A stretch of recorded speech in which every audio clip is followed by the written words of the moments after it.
This is the Defenders podcast on TV Podcast Industries. We are back with Marvel, talking about What If, Episode 1. Fräulein Carter, I was wondering when you might visit me. You're wasting your time. I will tell you nothing. He told me everything. According to our German guest, Red Skull believes he can unleash an interdimensional force that will lead Hydra to world domination. And if that fails, world annihilation. Talk about being a few sardines short of a can. The Red Skull has taken cover here at Castle de Crake in the Black Forest. No wonder Hydra targeted Rogers. You'd need the Stomper to get close. Colonel, you're lucky to even be in the room.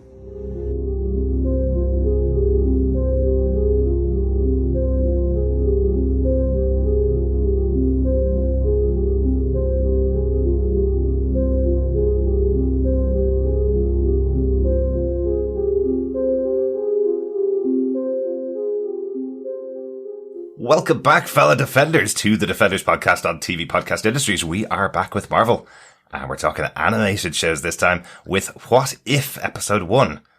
I'm one of your hosts, Derek. Hello there, fellow Defenders. I am one of your other hosts, John. And what if I was Chris? You are Chris. You are Chris. I am, I know. Yes. But what if I was? What if Chris could sing in tune? Ooh. That would be a complete turn for our podcast after 603 episodes. An episode where Chris can actually sing would be a complete change to our universe, wouldn't it? Okay, producer, you're going to have to auto-tune me. Oh no. So we're going to start off the episode with a question. This is What If. What would this episode be called? We don't have the episode titles, unfortunately, available. What would this episode be called? Captain Carter. What if Captain Carter? Needs to be a sentence, John. No, it's answering a question, and the question, it's what if there was Captain Carter? There you go, that's the question. I think it's what if Peggy Carter took the super soldier serum? Yeah, that would be close. Yeah, what I if women don't ruled think the they're going world? to be giving episode names that are basically a full sentence. That's what the comic books did. That's why I was wondering. Oh, maybe. Okay, then. Grand. Because the comic books always had a title of What If Sergeant Fury was lost in space, or what if Gwen Stacy didn't die, or something like that. So I'm wondering what the tack they're going to take on Disney Plus. I presume they're going to do the usual, release it at 8 a.m. and call it What If Episode 1, and then change the title later in the day. Yes, exactly. But right now we don't have the title, so I was wondering if anybody wanted to guess. That was all. I do think... Yes. There you go. What if Captain Carter? Okay. Now, what if Captain Britain met Captain America? And they had a baby. Okay, not exactly the full episodes that we've had this time. Hey! The end result is Captain Carter. There you go. Yay! But I'm sure our fellow Defenders do know the title of the episode, so this is completely useless conversation for our wonderful fellow Defenders and our wonderful listeners. Let's get into our discussion about the episode. But if you are joining us for the first time, please make sure to subscribe to the podcast. You can find us on any good or evil podcast player. Just search TV Podcast Industries. Subscribe to the podcast there and you'll get all of our discussions about What If, and also the other show we're covering, The Bad Batch, which finishes this week. The finale of Star Wars The Bad Batch coming out later on this week. And then we'll be cracking into all of the rest of the episodes for What If. So subscribe to us over there. We also want to hear your thoughts about What If. These are all standalone episodes. So each episode is about a specific character and a specific change to the universe. But we do want to hear your thoughts as you go through the episodes. Email us to feedback@tvpodcastindustries.com with any of your thoughts. You can also go to our website and leave us a voicemail at tvpodcastindustries.com, or pop on over to our Facebook group. Join us there. We'll have a spoiler post up. Is facebook.com/groups/TV Podcast Industries. And they are all standalone, but there is an overarching The Watcher element here, I guess, in that sense. Yep. Whether it comes together a bit somewhere later in the series, we'll have to wait and see. Yeah. But certainly, yes, The Watcher, which is effectively Marvel's narrator, really. Always, yes. Yes, he doesn't do anything, just watches. He always says he doesn't do anything. In comic books, you see quite often that he has interfered in the storylines when they're not playing out the way he wants them to. But he always says, I'm just watching on, just exploring the possibilities kind of thing. He's the nosy neighbour of Marvel Universe. He's craning his neck from his local moon. He's window twitcher. Yeah, he is. The blind twitcher, exactly. Yeah. That's our Watcher. Mm-hmm. Absolutely. Yes. But we do ask a question, what if we had all the money in the world? But we don't. So if you would like to help us keep the lights on, the engines running, why not head on over to patreon.com/TV Podcast Industries, where you, for a single Marvel dollar, I don't know what the difference between a normal dollar or a Marvel dollar is, you can support us and help us keep the lights going, the hamsters running in the wheels that power the podcast engine. Or you can head on over to buymeacoffee.com/TVPI, where you can buy our illustrious producer and editor a coffee to keep him toiling away into the wee hours to auto-tune me into perfect. Okay, sure, stop it. Thanks. What if TV Podcast Industries was like IGN or Kind of Funny and had money? Millions. All the money. Millions of dollars. Well, the big difference between Marvel money and regular money is about 5 times as much, Chris, I think, is the Okay, yeah, perfect. There you go. Yes, let's get into the details of the episode. Because this is the first episode, there'll be a lot of people here that we're talking about for the first time, so give you a little bit of details about who they are. Our executive producers on the show are Brian Andrews, AC Bradley, Brad Winterbaum, and of course Kevin Feige, being the executive producer at Marvel. Who's he? Being the head of Marvel, John. Oh, yes. Yes. The head writer for the series is AC Bradley, who has written this episode. AC Bradley was a writer on Guillermo del Toro's animated kids series, Troll Hunters, and also wrote the Birds of Prey episode for Arrow Season 2, back when Arrow was really good. Excellent stuff, yeah. Shade. Well, it's off the network now. It has ended as a show, Yes, so sure. it's not too much shade to say it used to be good before it was off the air. But a couple of those seasons, last couple of seasons, I kind of wish it had been off the air. But AC Bradley has also been tapped as the consulting producer and writer for the forthcoming Miss Marvel series. So we will see her back in Marvel after What If, which is kind of cool. Yeah, that's great stuff. And supposedly it's fantastic. So what if it was fantastic? It will be. Yes, coming out towards the end of this year, so we will see that pretty soon as well. Hopefully. This episode was directed by Brian Andrews. Loads of animation credits, including Samurai Jack. He also won 2 Emmys for his work on the original Star Wars Clone Wars micro-series. Oh, excellent. Yeah, so that's pretty cool. So, considering we're covering Star Wars The Bad Batch, kind of cool. There's a connection there as well. But Brian Andrews is actually most well known as a storyboard artist. He's worked in the Marvel Cinematic Universe on pretty much every movie since Iron Man 2 all the way to Avengers Endgame, storyboarding all the big action sequences within those movies, which is quite a cool person to bring over, isn't it? To someone that's actually been involved in all of those big moments throughout all these movies. Well, that's what this is. This is essentially a animated storyboard of of his wildest dreams. It can be, yeah, absolutely. But John, do you want to tell us what they gave us with your synopsis for this episode? Sure. One small choice can change the universe. As the Watcher watches on, Agent Peggy Carter decides not to watch from the observation booth the creation of America's first super soldier, but to stay close to Steve Rogers as he undergoes Erskine's procedure. But an attack from a Hydra agent to steal the super serum leaves Steve shot and wounded. To save the project from failure, Peggy steps into the chamber to become Britain's first super soldier, Captain Carter. With the Red Skull terrorizing Europe, he steals the Tesseract that he plans to use to supplant the Third Reich with Hydra and its champion from another dimension. Captain Carter and the 107th Division with Bucky Barnes are on it as they hunt him down with the help of the Hydra Stomper, created by Howard Stark with Tesseract technology and with Steve Rogers at the helm. But on a narrow mountain train track deep in enemy territory, the plan to capture the Red Skull goes badly wrong, and Steve Rogers is taken prisoner. At the Red Skull's lair, he calls on his interdimensional creature using the recovered Tesseract. With the world on a knife edge, Captain Carter and the 107th rescue Steve, and Peggy fights for the survival of her world, pushing the tentacled creature back through the portal, but is lost to its dimension. Steve and Peggy don't get their dance. 70 years later, at a S.H.I.E.L.D. facility, a new portal opens up. As chopped tentacles fly out, Nick Fury and Clint Barton welcome Captain Carter back into her world. Yes, a bit of sushi action there right at the end, as a bit of sushi comes flying out, courtesy of the sword skills of Captain Carter. Absolutely. Isn't it Bucky that goes, who ordered the calamari? Is that a line from the episode? Really like that. We are going to be covering this slightly differently than the way we normally do. We always change these up as the shows are released. Something to match the show, I think. This time, what if we had a top 3? is our main question. Each of our points will be started as a question. What we're going to talk about is what it's based on. So what show or movie it came from as the original story. What's the big change that we've seen in the episode, and overall what has changed in the universe by this specific change happening, right? Is that a good way to do it, guys? I think so. Yes. Excellent. So what if we had seen this before? Where have we seen this before?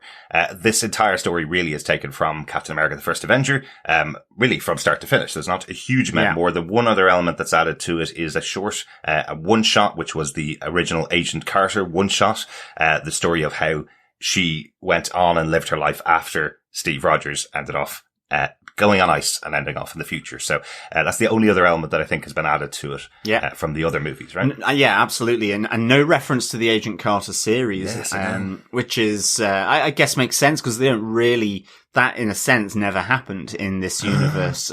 So I thought this was, I think on this point, what if we had seen this before? I think, I don't mean to be a negative Nelly from the outset. Like, I enjoyed this first episode. Mm-hmm. I guess I'm so familiar with Captain America First Avenger. Yeah. And I know, yes, it changed it up in that you now have Captain Peggy Carter instead of Steve Rogers. But it felt so familiar, that I was kind of expecting bigger changes in a sense, not just with Peggy Carter, but just how then the history runs from there on in. Yes, we get the Hydra Stomper. That is like, it's almost the creation of Iron Man by Howard rather than Tony. So, I mean, there's those changes as well. Yeah. And I think that was just my initial reaction after watching it for the first time was that there wasn't anything too, different really, other than obviously the big change. And I get that. I think it's a good intro. And that's kind of the way I think they've done it here. This episode is about what if, effectively. So, it's kind of going, right, if this is a very straightforward way of changing it. Because we covered the 2 seasons of Agent Carter on TV Podcast Industries, we kind of know the character so well, and we do know that she's treated very much as an equal to Steve Rogers. She has the same kind of heart. She makes the same kind of decisions as Steve Rogers would. So we know how powerful she is as a character. And because that's all been ignored in the show here, and if you never watched Agent Carter, you may not know that about her, that she is a very similar character. So maybe because we've seen her so much of Hayley Atwell in that role and how strong she is as a character, maybe it doesn't feel as dissimilar to the history as we've seen in the movies as well. So I think it might be that. So if you've never seen Agent Carter, go watch it. That is the story of her being a very big character and a very strong character in the Marvel Universe. Yeah. I agree with both of you on this, in that one, that it is not something shocking. Mm-hmm. It's not a shocking start. Yeah, I guess that.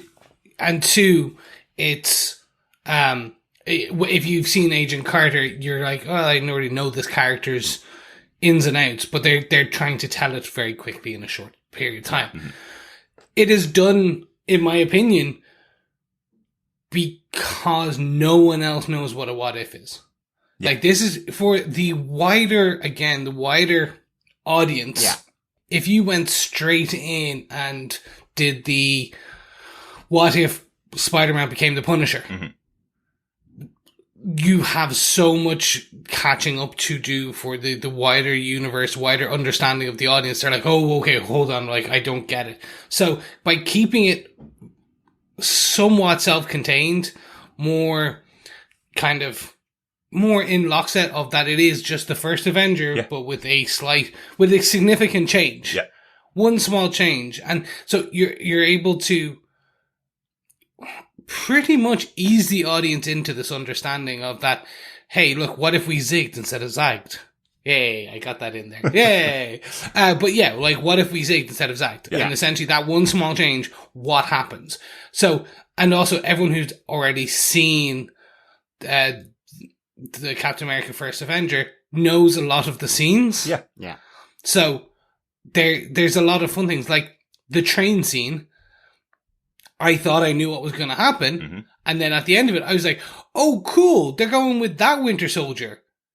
No. But I was like, okay, well, like, still these little changes, then I'm like, oh, what about this and this and this? Yeah. What if this, and this? Let's talk about that in our second point.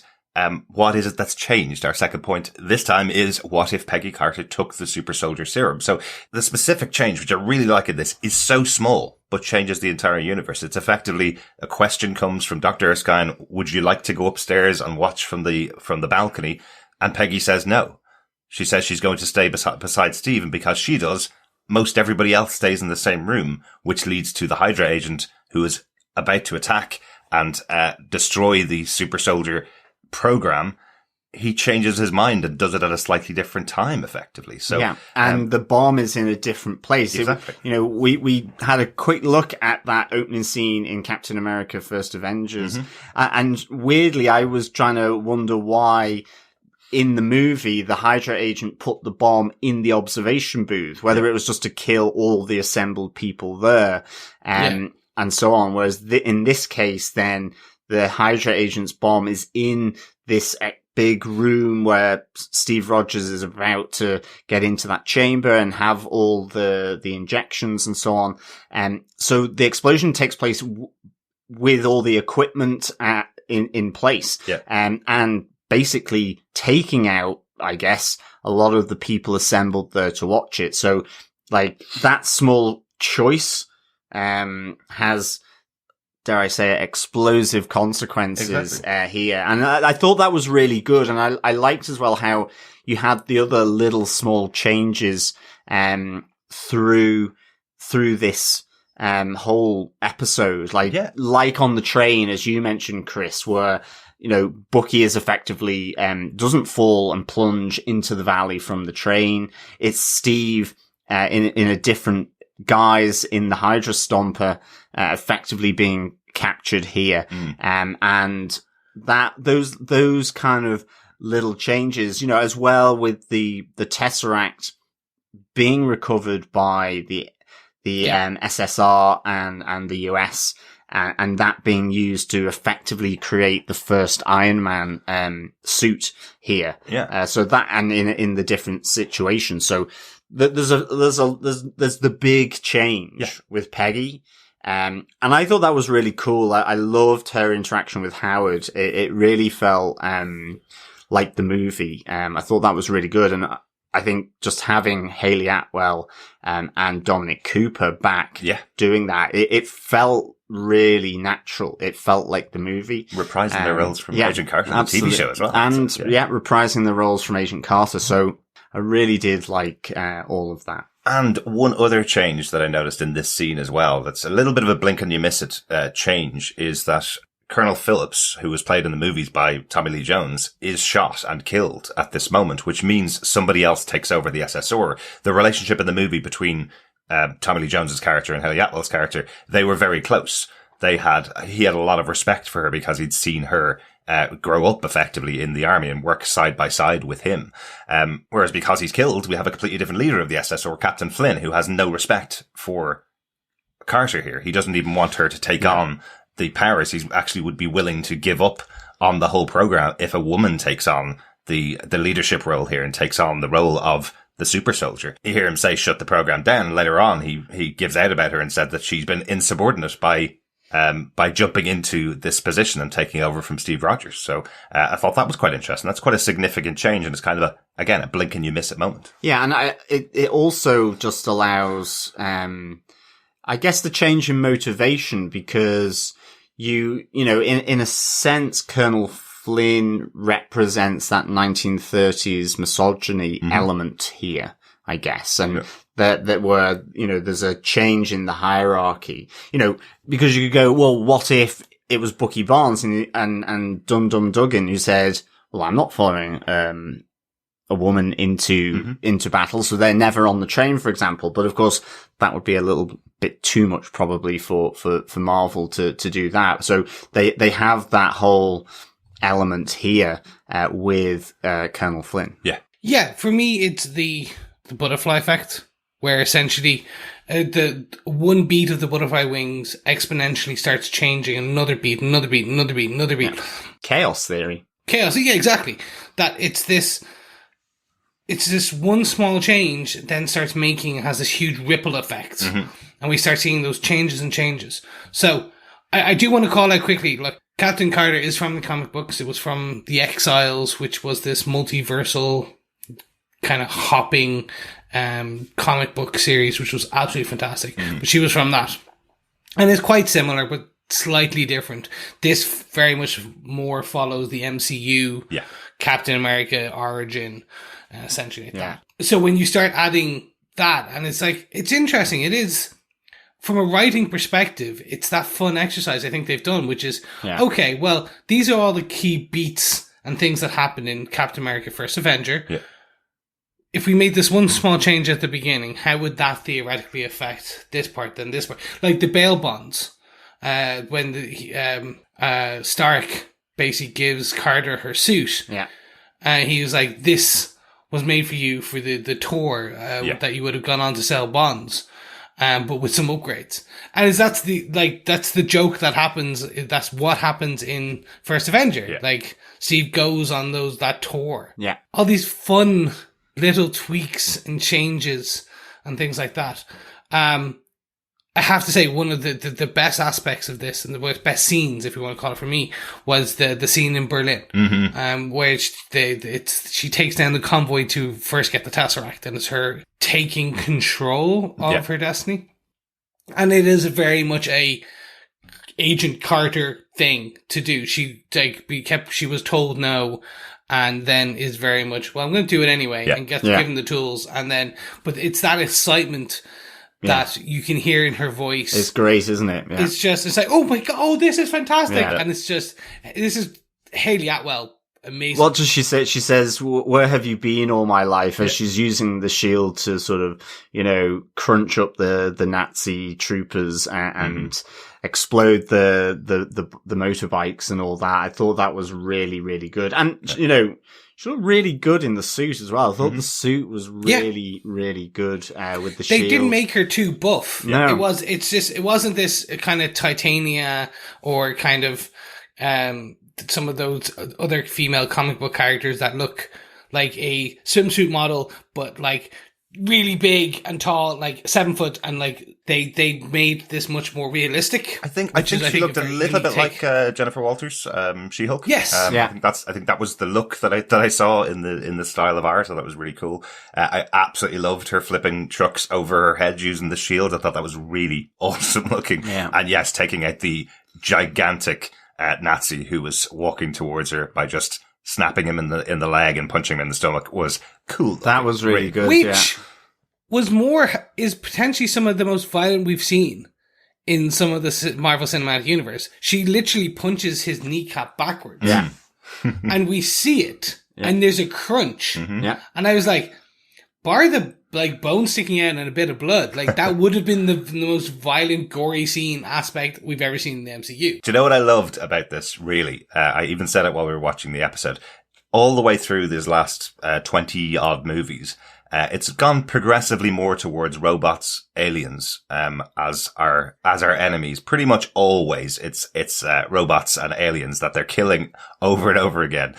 Of course, when you go back to Captain America, the First Avenger, it's Nazis, who are still human, but they're Nazis, so you can kill as many of them as you possibly want to, which I love. It's just this unspoken kind of thing that's in there from movie makers and TV show makers, where they go, well, if it's Nazis, just slaughter them all, no problem at all. But if you're talking about any other type of human, then no, you can't. You have to replace them with aliens or with or robots. Well, the other thing, yeah, exactly. I mean, I think I love the bit on where she's running alongside the bike and she goes, "Can I have a go?" I thought that was really nice as well. And there's great. I think it was the best. It was kind of the best bit of animation for me. It just felt really epic, where she's gone in to save the 107 division, and all the tanks come, but she does this, what happens in Captain America First Avenger, with the shield punching one of the tank shells away to explode. And I just thought that was pretty epic. Cool. I mean, she has some great moves in here as well. Yeah. But with that change as well, I really liked how they still kept the relationship between her and Steve in that, you know, the two of them are birds of a feather. That's where their relationship has come. And that's something that I guess even persisted in this other universe in that sense. And I thought that was really good. And certainly with the change right at the end about, you know, we still haven't had our dance, you know, those little touch points from the movie, but just being reversed. So I thought that was a real nice choice that they did here to bring that in. Cause it could be stomp, all this, you know, kill all the Nazis, which it was, and some brilliant, but, you know, really reminiscent, of just thinking of the Howling Commando comics. And just, it'd be great if they'd done some of the, sort of comic bubble screams from, is it like, aye, that kind of stuff. Is there a Wilhelm scream in the episode? Considering we've got Nazis. Exactly. I was just thinking.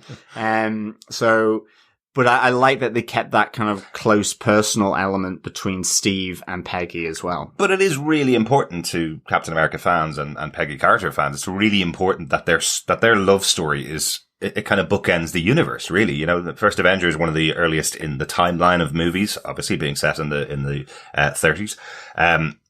And the end of Avengers Endgame is the two of them getting back together and having their dance. And it's really important to fans of those two characters that their love story began not when he got the super soldier serum. The love story began when they met and she understood who he is as a person. So I love that they kept that in there. It's not because he has the super soldier serum and has the most amazing body in the Marvel universe. That's not the reason they're together. But it helps. That's just making the inside match the outside, effectively. But it is their closeness, as you say, captured in this episode that works really well. For me, the visuals, especially in those scenes that you talked about, like the introduction of the Brooklyn, the Hydra Stomper. Mm-hmm. Yeah. I was going to ask, as a resident Iron Man fan, Chris, what did you think of this first version of Iron Man now created by Howard Stark? What do you think? I liked it. This, for me, was a piece of fun. Again, we did know that Howard was as much, if not more, of a genius than Anthony at some points, because he did create the additional element that then goes on to power Tony Stark's suits. That's right. Yep. Going forward from what, 3 onwards? 2 onwards. 2 onwards, yep. Yeah. So all we know a lot of these aspects. So yes, if Stark got the Tesseract back in those days, he would create something like that. Yeah. We do know that, like, say, the car, if we look, they brought back the car, Red Skull's car, which was fantastic. So all these just little bits, I think I enjoyed seeing Rogers in that, and then getting that Let's Dance scene, where the two of them are basically taking down all these Panzer Dragoon tanks, multiple of them.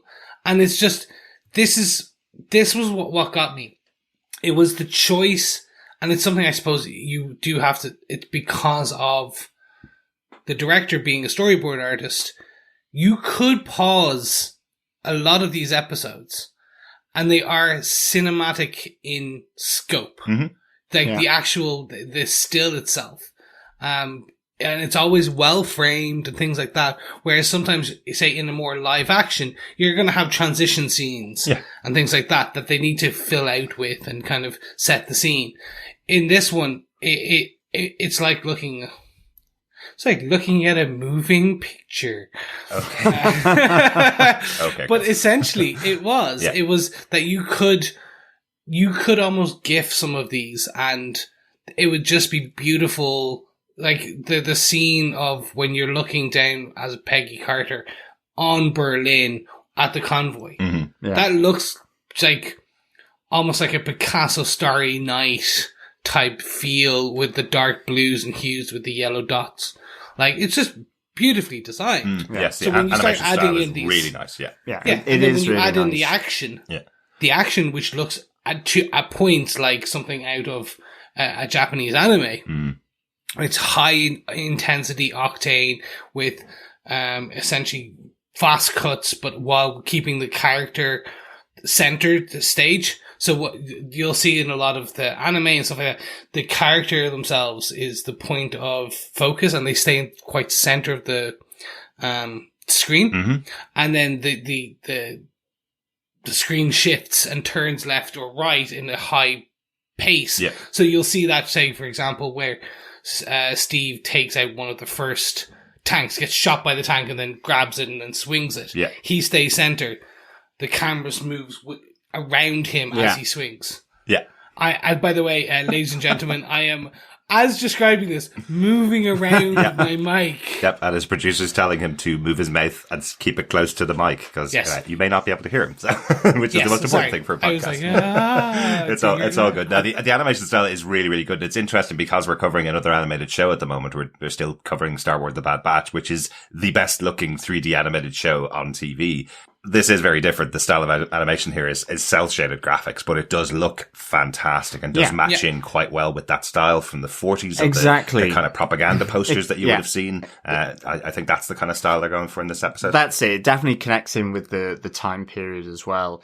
The other thing as well I wanted to kind of mention is, we have here with the Red Skull as well, is that he's not looking to drop the Tesseract on New York or anything like that, as per the first Avenger movie. This is where he's looking to actually go a bit more magical, mysterious, interdimensional by bringing in the Hydra champion into the world to destroy it. But as a result of that as well, we have the Red Skull effectively being squished by his own champion. So I guess he won't be on Vormir in this world either. Yeah. So that's another big element here that did change ultimately. That's true. I was wondering, about that story. So we've got, I think it's because the Red Skull doesn't have the Tesseract to hand the whole time, which is what he has in First Avenger. He has it available to him to work on weapons effectively. But because he steals it back, I wonder if it's just driven him a little more crazy that he had to chase this for longer. Is that what it is? Because he seems a little bit more off kilter here. Again, why would you bring in an interdimensional space creature as your champion, especially one that squishes you instantly? You have no idea how to control it, which is what happens here with. But they are kind of that unit, aren't they? In the Third Reich, which is about the myths, the legends. So it's drawing from that. But the nice bit about it is that on the door from the church that they took the Tesseract from in Norway is you have, it focuses in on the Tesseract with the circle, the portal with the tentacles coming out. So in effect, he's going off the mythology of this power source.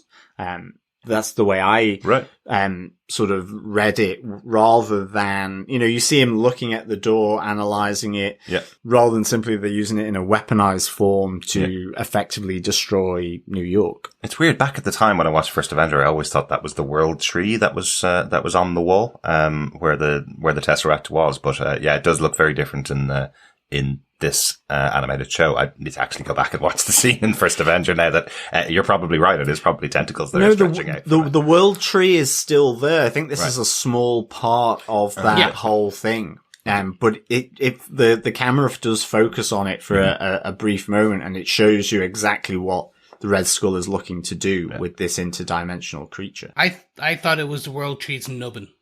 Essentially, it's just this kind of weird little nudge, and you're like, if you're going to press that button, no, okay.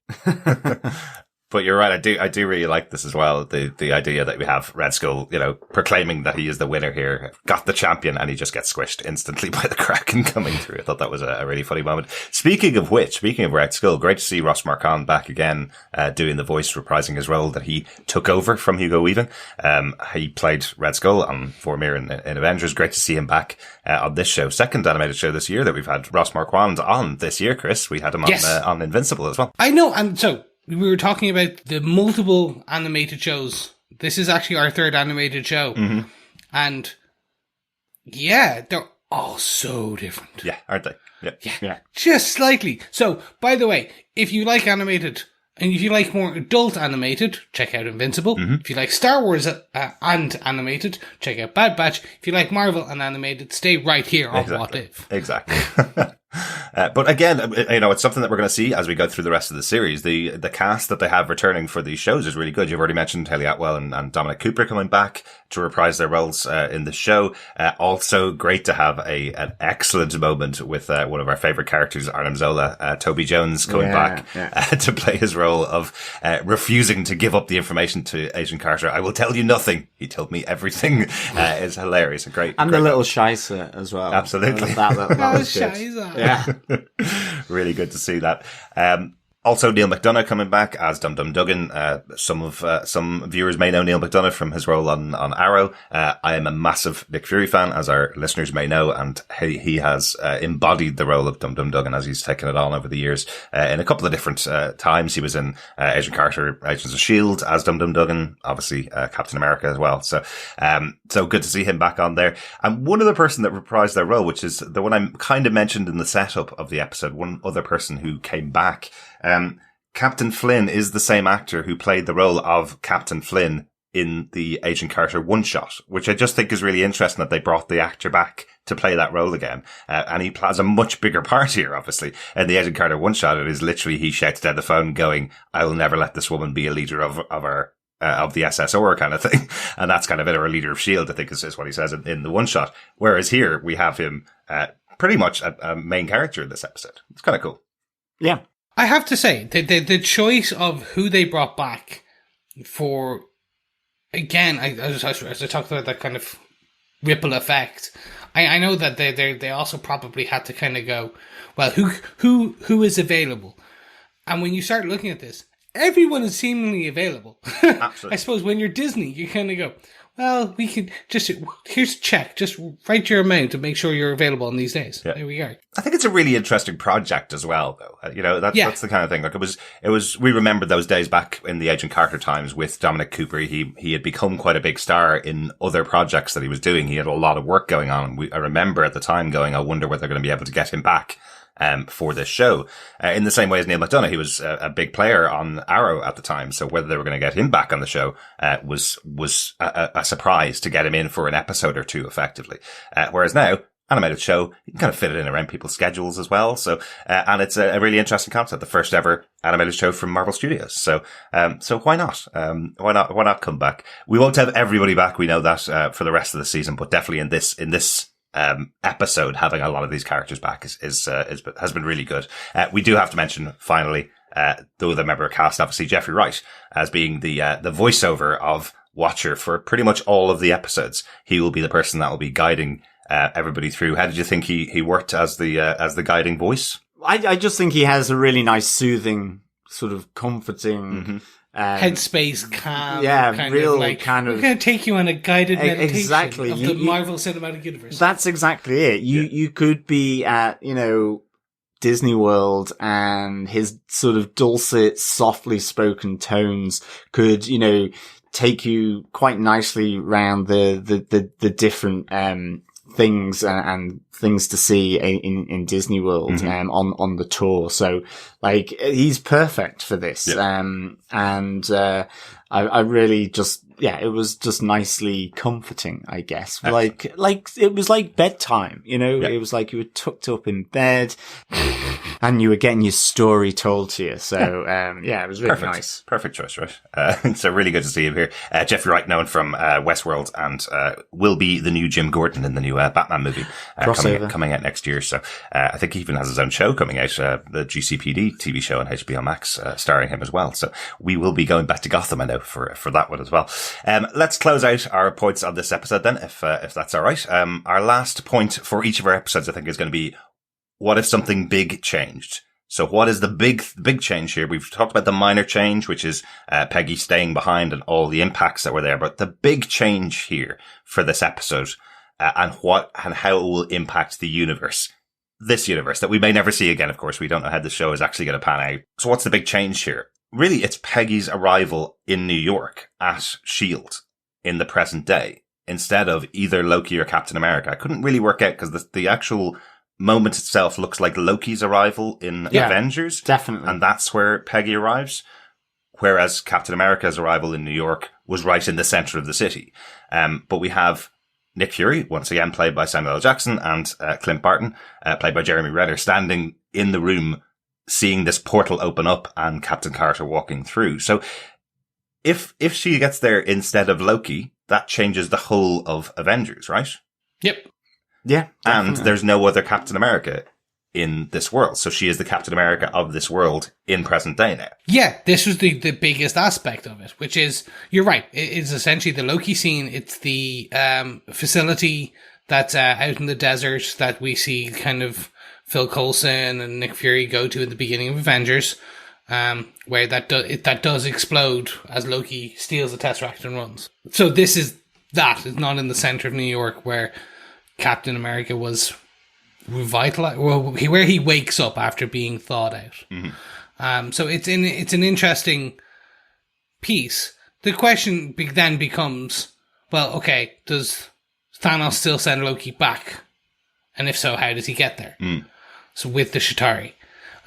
Or is Thanos the big bad? Still. Is it more this Hydra monster, which is now sashimi? It's gone now, yeah. Yeah, it's like just chunks of it. This for me was fun. It is an interesting next step. And this is the problem with What Ifs, is that I want to see more. That is that I want to see, oh, okay, well, is Steve now, did he set up S.H.I.E.L.D.? So obviously S.H.I.E.L.D. is there with Nick Fury and Hawkeye. So does then Steve set up S.H.I.E.L.D. along with Stark instead of Peggy and Stark? So how does that play out over those 70 years? Like, what is the potential changes that have happened since that point? But also then, like, do we get how is Bruce Banner affected by this?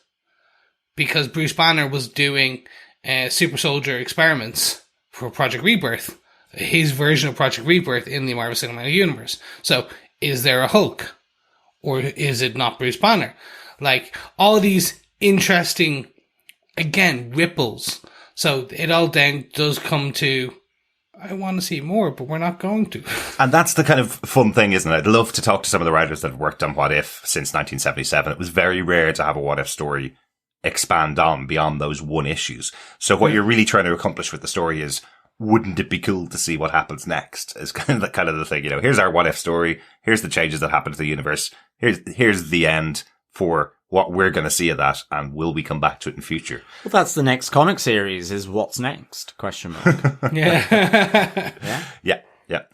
Do you think we will come back to this in the future? Do you think we will see it all tie up in episode 9 of the season, where we have the end of all of these episodes tying into one big episode that bring together, or something like that?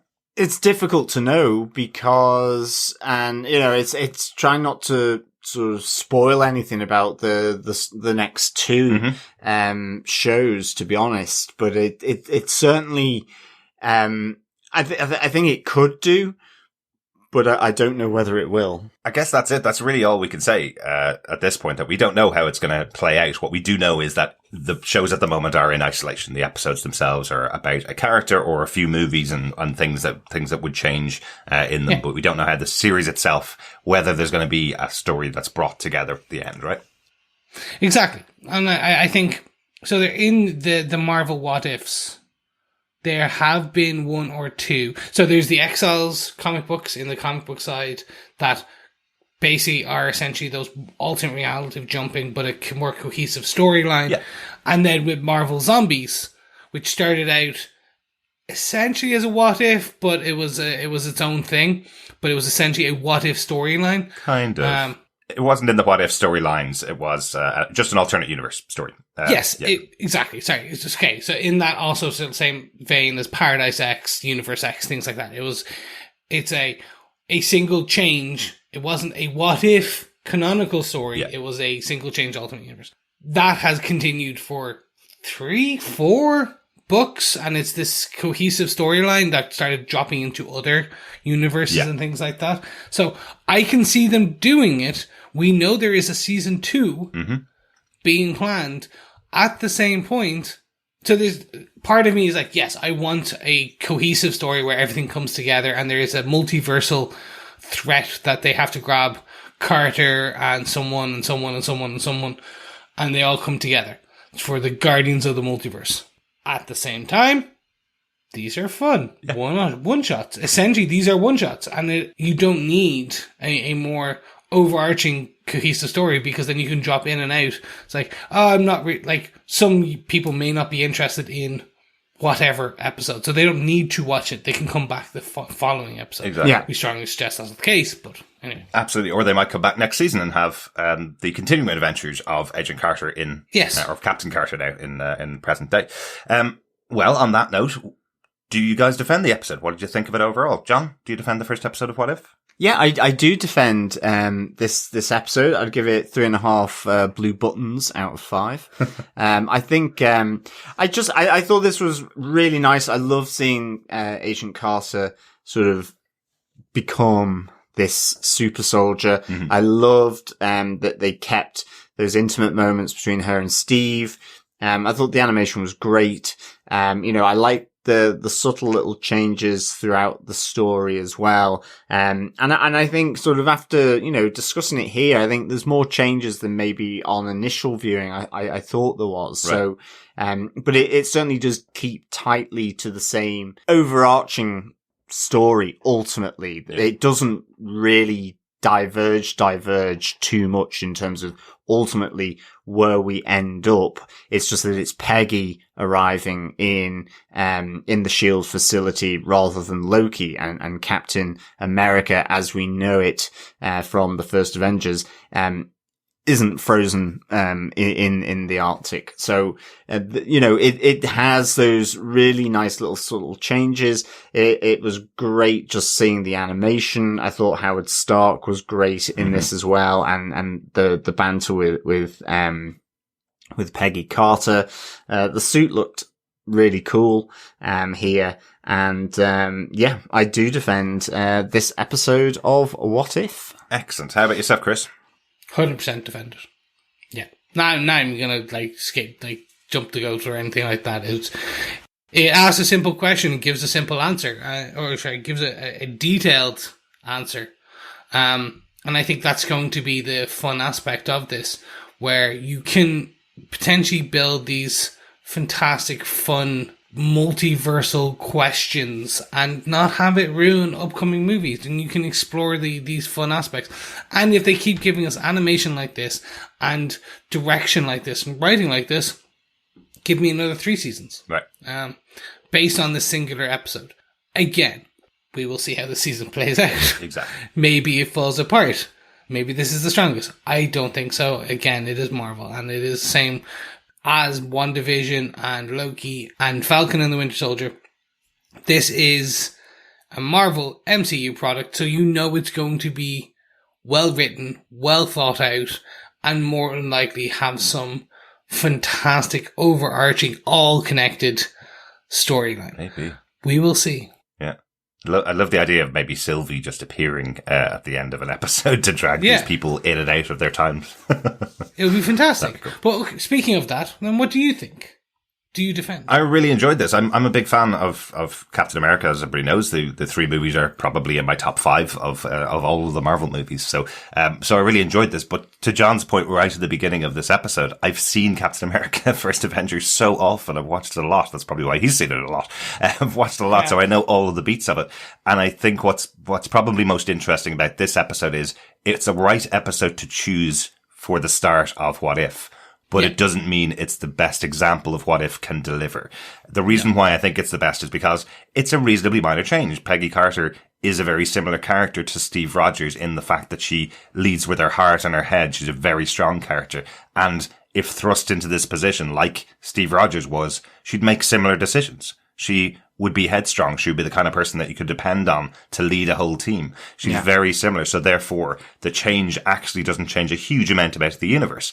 Great to see that Steve Rogers still became a hero, because he does deserve that. His story itself deserves that he still should become a hero. So great to see that incorporated into the story. But it's probably on the lower end of the kind of things that What If can do. So great to see all those moments again, but I have seen the movie quite a few times, so it didn't feel too special on the first episode. But really enjoyed it overall, and great to see all these actors coming back from, again, one of my favourite eras of the Marvel Cinematic Universe too. With that, gentlemen, what if we went to the pub? Do you know that was a question we were asking for a year and a half when we were in lockdown?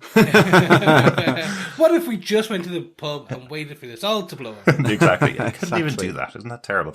Yes, our pub quiz returns for Marvel's What If. Yes, it does, fellow quizzers, fellow defenders. Send in your answers for this series of What If to feedback at tvpodcastindustries.com. You can send them in weekly or send them in all at the end. We'll plonk these up over on our website at tvpodcastindustries.com. But question one for episode 1. What was the name of the Red Skull's castle? Ooh, very good, very good. That's where the Kraken came out and killed him. Yes. Excellent. So that's the first question of 9. There'll be one question in each episode. We've already chosen our prize, and you'll be unsurprised that it is some Funko Pops. But the reason why is because the Funko Pops for What If are really interesting. It's the alternate versions of these characters from the Marvel Cinematic Universe. Really cool. And they've already released about 5 or 6 of them, and they look fantastic. So we'll choose a few of those, and at the end of the season, we will give them away to the listener that has given us the most correct answers. Yeah, absolutely. So get your thinking caps on. Excellent. Turn on those enclosed captions just in case. Yep. And of course, keep an eye out for the answers in this series of What If. Excellent. John, do you want to give the question one more time? Absolutely. What was the name of the Red Skull's castle? Fantastic. That is it. That is the end of our coverage of What If Episode 1. Thanks so much for joining us. We will be back next week with our coverage of Episode 2. We can say this. We've seen the second episode of What If, and it is really, really good. We will not spoil anything here. But to be honest, I would say by the time this comes out, reviews will be available for Episode 2 and Episode 3. So you're probably going to know what's in the episode. But until then, we're not going to spoil anything here. I think you're going to enjoy it. If you enjoyed this episode, I think it's slightly better than this one, actually. But if you enjoyed this episode, stay with us for the rest of the season of What If. Yes, do. Make sure you stay here. Make sure you stay tuned. Make sure you send us your feedback at tvpodcastindustries.com and let us know what you think. Head on over to Facebook at facebook.com/groups/tvpodcastindustries, where you can leave us your thoughts on our spoiler post for each and every episode. And if you want and you like what you hear and you'd like to hear more of our dulcet tones, you can head on over to patreon.com/tvpodcastindustries, where for a Marvel book 05, you can support us and help keep the hamsters in the wheels running. That's it, the end of the beginning of What If podcast.tv podcast industries. We'll be back later this week with our discussion on the Bad Batch season 1 finale. Star Wars The Bad Batch. Looking forward to that as well. Ooh.